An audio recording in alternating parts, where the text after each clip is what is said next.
ശബരിമലയിൽ ജാഗ്രത പുലർത്തണമെന്നും ദേശവിരുദ്ധ ശക്തികൾ നുഴഞ്ഞു കയറാൻ സാധ്യതയുണ്ടെന്നും കേന്ദ്ര ആഭ്യന്തര മന്ത്രാലയം മുന്നറിയിപ്പ് നൽകിയതിന്റെ പിന്നാലെ പെരുമ്പാവൂരിൽ നിന്ന് 3 തീവ്രവാദികളെ അറസ്റ്റ് ചെയ്തത് ആശങ്കയ്ക്കിടയാക്കുന്നു. ശബരിമലയിൽ നിന്ന് 100 കിലോമീറ്റർ പോലും അകലെയല്ല പെരുമ്പാവൂർ. നിരോധിത തീവ്രവാദ സംഘടനയായ നാഷണൽ ഡെമോക്രാറ്റിക് ഫ്രണ്ട് ഓഫ് ബോഡോലാൻഡിന്റെ സജീവ പ്രവർത്തകരാണ് അറസ്റ്റിലായ 3 പേർ. പെരുമ്പാവൂരിലാണ് ഇവർ പിടിയിലായത്. അസം സ്വദേശികളാണിവർ. കേന്ദ്ര ഇന്റലിജൻസ് ബ്യൂറോയുടെ സഹായത്തോടെ എറണാകുളം റൂറൽ പോലീസ് ഇന്ന് രാവിലെയാണ് തീവ്രവാദികളെ കസ്റ്റഡിയിലെടുത്തത്. കുന്നത്തുനാട് പോലീസ് സ്റ്റേഷനിൽ എത്തിച്ച ഇവരെ ചോദ്യം ചെയ്തു വരികയാണ്. പേര് വിവരങ്ങൾ പുറത്തുവിട്ടിട്ടില്ല. ശബരിമലയിൽ ജാഗ്രത പുലർത്തണമെന്നും ദേശവിരുദ്ധ ശക്തികൾ നുഴഞ്ഞു കയറാൻ സാധ്യതയുണ്ടെന്നും കേന്ദ്ര ആഭ്യന്തര മന്ത്രാലയം മുന്നറിയിപ്പ് നൽകിയതിന് പിന്നാലെ പെരുമ്പാവൂരിൽ നിന്ന് 3 തീവ്രവാദികളെ അറസ്റ്റ് ചെയ്തത് ആശങ്കയ്ക്കിടയാക്കുന്നു. ശബരിമലയിൽ നിന്ന് 100 കിലോമീറ്റർ പോലും അകലെയല്ല പെരുമ്പാവൂർ.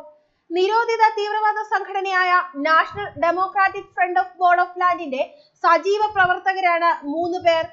പെരുമ്പാവൂരിൽ പിടിയിലായ ഇവർ അസം സ്വദേശികളാണ്. കേന്ദ്ര ഇന്റലിജൻസ് ബ്യൂറോയുടെ സഹായത്തോടെ എറണാകുളം റൂറൽ പോലീസ് ഇന്ന് രാവിലെയാണ് തീവ്രവാദികളെ കസ്റ്റഡിയിലെടുത്തത്. കുന്നത്തുനാട് പോലീസ് സ്റ്റേഷനിൽ എത്തിച്ച ഇവരെ ചോദ്യം ചെയ്തു വരികയാണ്. പേര് വിവരങ്ങൾ പുറത്തുവിട്ടിട്ടില്ല. 2 ആഴ്ച മുമ്പാണ് സംഘം പെരുമ്പാവൂരിലെത്തിയത്. അസം പോലീസ് ഇവർക്കെതിരെ UAPA കൊലപാതക ശ്രമം, അടിപിടി കേസുകൾ രജിസ്റ്റർ ചെയ്തിരുന്നു. തുടർന്നാണ് സംഘം മുങ്ങിയത്. പെരുമ്പാവൂരിലെത്തി സ്വകാര്യ പ്ലൈവുഡ് കമ്പനിയിൽ ജോലി ചെയ്തു വരികയായിരുന്നു മൂവരും. അസം പോലീസ് കേരളത്തിലേക്ക് പുറപ്പെട്ടിട്ടുണ്ട്. ഇന്നലെ രാത്രിയാണ് ബോഡോ തീവ്രവാദികൾ പെരുമ്പാവൂരിലുണ്ടെന്ന വിവരം ഇന്റലിജൻസ് ബ്യൂറോ പോലീസിന് കൈമാറിയത്. തുടർന്ന് ആലുവ സ്പെഷ്യൽ ബ്രാഞ്ച് DYSPയുടെ നേതൃത്വത്തിലുള്ള പോലീസും ഷാഡോ പോലീസും സംയുക്തമായി ഇവർ താമസിക്കുന്ന വീട് വളഞ്ഞ് പിടികൂടാൻ പദ്ധതിയിട്ടത്. ഇവരുടെ കൈവശം ആയുധമുണ്ടെന്ന സൂചന കിട്ടിയതോടെ പോലീസ് ഓപ്പറേഷൻ പുലർച്ചെയിലേക്ക് മാറ്റുകയായിരുന്നു. രാവിലെ 6:30യോടെയാണ് പ്രതികളെ പിടികൂടിയത്. ഫോണുകളും മറ്റ് രേഖകളും ഇവരുടെ പക്കൽ നിന്ന് പിടിച്ചെടുത്തിട്ടുണ്ട്.